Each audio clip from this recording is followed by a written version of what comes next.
बिस्मिल्लाहिर्रहमानिर्रहीम अस्सलाम वालेकुम। Welcome to Harvard Academy English run and modern course. आज हमारा session passive voice active voice को फर्दर हम थोड़ा सा एडवांस लेवल पे लेके जाएंगे। और आज का जो हमारा सेशन है काफ़ी हद तक टिपिकल है। जो नॉर्मली हम एक्टिव वॉइस से पैसिव वॉइस या एक्टिव वॉइस के स्ट्रक्चर को हम डिस्कस करते हैं, उससे थोड़ा सा एडवांस लेवल पे हम चीज़ों को डिस्कस करेंगे। सबसे पहले जो ये हमारा सेक्शन 198 है, इसमें हम डिस्कस करेंगे कि एक ही सेंटेंस जब एक्टिव फॉर्म में हम यूज़ करते हैं, यानी कि एक्टिव वॉइस में हमारा एक सेंटेंस है, उसके अंदर हम दो ऑब्जेक्ट यूज़ करते हैं और दो उन ऑब्जेक्ट के अंदर हमने एक डायरेक्ट ऑब्जेक्ट होता है, दूसरा इनडायरेक्ट ऑब्जेक्ट होता है। तो प्रेफरेबली जो पर्सन स्पेसिफिक ऑब्जेक्ट होता है हम उसको यूज़ करते हैं सेंटेंस को पैसिव वॉइस में यूज़ करने के लिए। अदरवाइज़ जो हमारा इनडायरेक्ट ऑब्जेक्ट है उसको भी हम यूज़ कर सकते हैं पैसिव वॉइस में बदलने के लिए। लेकिन हम ये नहीं कह सकते कि इन दोनों में से ज़्यादा बेहतर कौन सा है या फिर कौन सा करेक्ट है। करेक्ट दोनों हैं, हमारे ऊपर ये डिपेंड करता है कि जब हमारे पास एक्टिव वॉइस में दो ऑब्जेक्ट यूज़ हुए हों तो कौन सा ऑब्जेक्ट हम एज अ सब्जेक्ट लेके जाते हैं जब हम सेंटेंस को पैसिव वॉइस में कन्वर्ट करते हैं। तो move on when verbs that take both a direct and indirect object. क्या है कि एक ऐसा हमारे पास सेंटेंस जिसमें वर्ब के साथ डायरेक्ट और इनडायरेक्ट ऑब्जेक्ट दोनों इस्तेमाल हुए हैं in the active voice are change to the passive. तो हम उनको पैसिव वॉइस में बदलेंगे तो क्या हमने कंसीडर करना है either object may be become the subject. यानी कि आइदर ऑब्जेक्ट का मतलब ये है कि दो जो हमारे पास ऑब्जेक्ट गिवन हैं, एक डायरेक्ट ऑब्जेक्ट है और एक इनडायरेक्ट ऑब्जेक्ट है, तो उन दोनों में से कोई भी ऑब्जेक्ट को हम पैसिव वॉइस में बदलने के लिए एज अ सब्जेक्ट यूज़ कर सकते हैं। तो ये बात की गई है either object may become the subject of the passive verb while the other is retained. यानी कि जो दो उन ऑब्जेक्ट में से सब्जेक्ट के तौर पे एक ले लेंगे, रिमेनिंग जो है उसी तरह से ही उसको हम लिख देंगे, उसको तब्दील नहीं करेंगे। तो हमारे पास ये चार पांच एग्जांपल्स हैं, उनको हम डीपली डिस्कस कर लेते हैं स्ट्रक्चर के हिसाब से।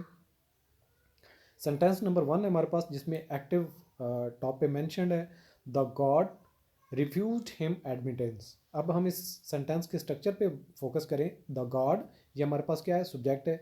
रिफ्यूज्ड क्या है, वर्ब है। हिम क्या है, ये हमारे पास ऑब्जेक्ट है। और एडमिटेंस ये भी हमारे पास ऑब्जेक्ट है।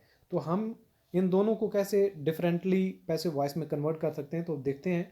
Admittance was refuse to him by the God.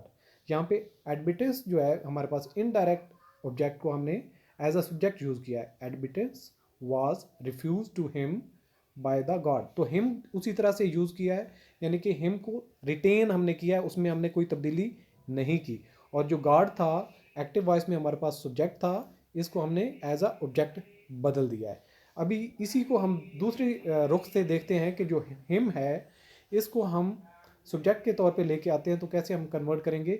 He was refused admittance by the god.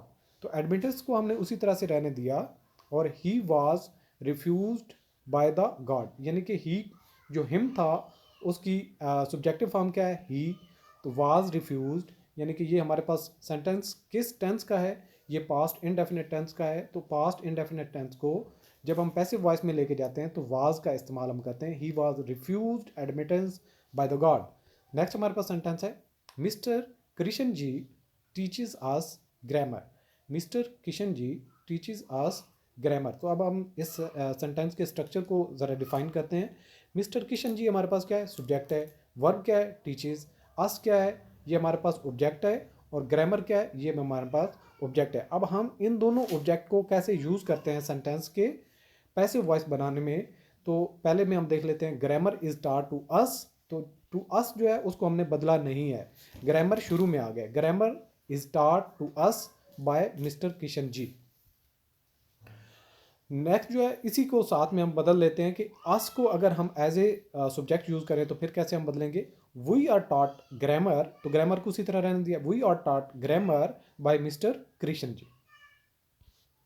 Next move करते हैं अगली। नेक्स्ट हमारे पास एग्जांपल है the manager will give you a ticket. तो द मैनेजर क्या है, सब्जेक्ट है। विल गिव क्या है, सब्जेक्ट है, सॉरी वर्ब है।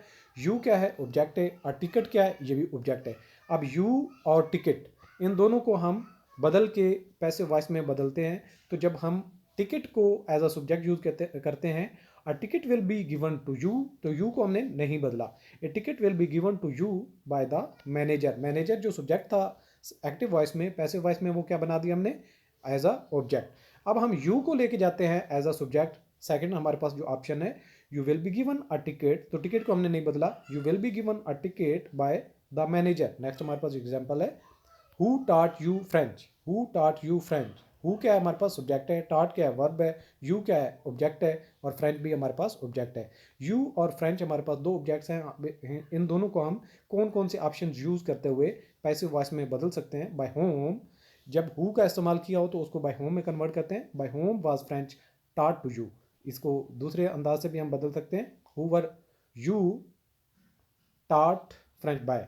तो इससे भी ज़्यादा बेहतर है, बाय होम वर यू टाट फ्रेंच। तो ये हमारे पास यानी कि हमने फ्रेंच को भी यूज़ कर लिया, यू को भी यूज़ कर लिया, और पैसिव वॉइस में हमने बदल लिया।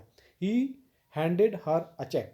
अब इस सेंटेंस को देखें तो ही हमारे पास सब्जेक्ट है, हैंडेड क्या है हमारे पास वर्ब है, हर क्या है एज अ ऑब्जेक्ट यूज हुआ है, अ चेक क्या है ये भी एज अ ऑब्जेक्ट यूज हुआ है। A cheque was handed to her. She was, अब हम हर को भी एज अ सब्जेक्ट यूज कर सकते हैं, यानी कि she was handed a cheque. Next हमारे पास एक इंपॉर्टेंट जो बात इसी हवाले से बात की गई, जो हमने सेंटेंस 4 पॉइंट डिस्कस किए हैं, an indirect object denotes the person to whom or for whom something is given or done. यहाँ पे इनडायरेक्ट ऑब्जेक्ट को डिफाइन किया गया है, एन इनडायरेक्ट ऑब्जेक्ट। तो यहाँ पे इनडायरेक्ट ऑब्जेक्ट को डिफाइन किया गया, क्या वो कौन सा होता है एक सेंटेंस के अंदर जब हमारे पास दो ऑब्जेक्ट हों, एक डायरेक्ट ऑब्जेक्ट होती है, एक इनडायरेक्ट ऑब्जेक्ट होती है। तो an indirect object denotes the person to whom or for whom something is given or done, ये उसको डिफाइन किया गया। जबकि डायरेक्ट ऑब्जेक्ट की डेफिनेशन यहाँ से स्टार्ट होती है, while a direct object usually denotes a thing. तो जो डायरेक्ट ऑब्जेक्ट है हमारे पास वो क्या चीज़ होती है, नॉर्मली वो किसी चीज़ का जिक्र किया गया होता है। In cases like the above it is probably more usual for passive constructions to begin with the person, कि जो हमारे पास एक्टिव वॉइस से पैसिव वॉइस में हम बदलते हैं तो हम ज़्यादातर तरजीह किसको दें, जो पर्सन स्पेसिफिक ऑब्जेक्ट होगा उसको हम एज अ सब्जेक्ट यूज़ करें तो ज़्यादा बेहतर होगा। तो यहाँ पे ये बात की गई है। नेक्स्ट हमारे पास है, नोट दैट वो यूज़ विद। तो विद का हम यूज़ कब करते हैं, नॉट बाय, यानी कि बाय का हम स्किप कर देते हैं, बल्कि उसको हम विद के साथ इस्तेमाल करते हैं।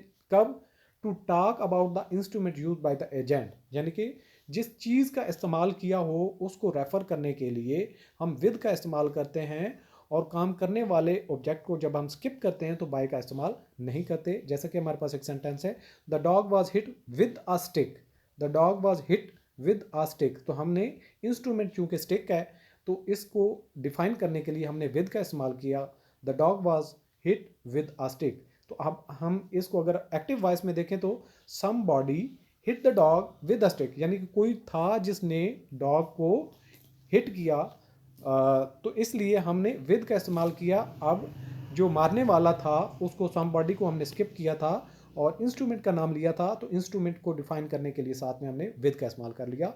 The dog was hit with a stick, तो हमने स्किप कर दिया उसके किसने मारा डॉग को उस इंस्ट्रूमेंट के साथ, सिर्फ और सिर्फ हमने इंस्ट्रूमेंट की तरफ रेफर कर दिया। इसी तरह से अभी हमारे पास एक सेंटेंस देख लें, इसी को डिफाइन किया है, the dog was hit bye a boy. ये एक हमारे पास पैसिव वॉइस है, the dog was hit bye a boy. यहाँ पे पर्सन का जिक्र हम कर रहे हैं तो बाय का इस्तेमाल हुआ है। हम यहाँ पे इंस्ट्रूमेंट का जिक्र नहीं कर रहे हैं बल्कि पर्सन का जिक्र कर रहे हैं, और इसका एक्टिव वॉइस क्या था, a boy hit the dog. तो अब हम जब इसको पैसिव वॉइस में बदलते हैं, the dog was hit by the boy. Next हमारा जो सेगमेंट है, there are a few transitive verbs which even in an active form are sometimes use in passive sense. कि हमारे पास ट्रांजिटिव वर्ब कौन सा होता है जिसमें हमें ऑब्जेक्ट की ज़रूरत होती है। वो ये कहता है कि कुछ हमारे पास वर्ब्स ऐसे होते हैं जो ट्रांजिटिव ज़रूर होते हैं लेकिन वो ऐसी शक्ल में होते हैं कि उनको एक्टिव वॉइस में भी जब यूज़ किया जाता है सेंटेंस के अंदर तो वो एक टेस्ट देते हैं, वो एक इमेज देते हैं या वो एक सेंस देते हैं जैसा कि वो पैसिव वॉइस में ही उनकी बात की गई है। जैसा कि हमारे पास ये कुछ एग्जांपल्स हैं, दीज मैंगोज टेस्ट सोर, यानी कि कुछ मैंगोज होते हैं जो खट्टे होते हैं, यानी कि आर सोर व्हेन दे आर टेस्टेड, यानी कि उनको जब टेस्ट किया जाता है तो पता चलता है कि वो खट्टे हैं। The rose smells sweet, the rose smells sweet, ये देखने में सेंटेंस जो है वो क्या है, एक्टिव वॉइस में है, लेकिन जो स्मेल्स है क्या है, sweets, sweet when it is smelled, यानी कि वो मीठा तब लगेगा जब उसको स्मेल किया जाएगा। The cake eat short and crisp, the cake eat short and crisp और short and crisp when they are eaten, यानी कि जब उसको हम खाएंगे तभी हमें पता चलेगा कि वो क्रिस्पी है और शॉर्ट है। At least the play reads well, at least the play reads well, ये इसमें हमारे पास रीड्स क्या है, ये एज ए वर्ब यूज हुआ है, लेकिन ये सेंस कैसे दे रहा है कि जैसे कि पैसिव वॉइस में affects the reader well when it is read, यानी कि वो रीडर को तब अफेक्ट करेगा जब वो रीड उसको करेगा। ये थोड़ा सा डिफरेंट सेगमेंट था, होपफुली आपको कुछ अंडरस्टैंडिंग इसकी हुई होगी। ऑल द बेस्ट, अल्लाह हाफिज़।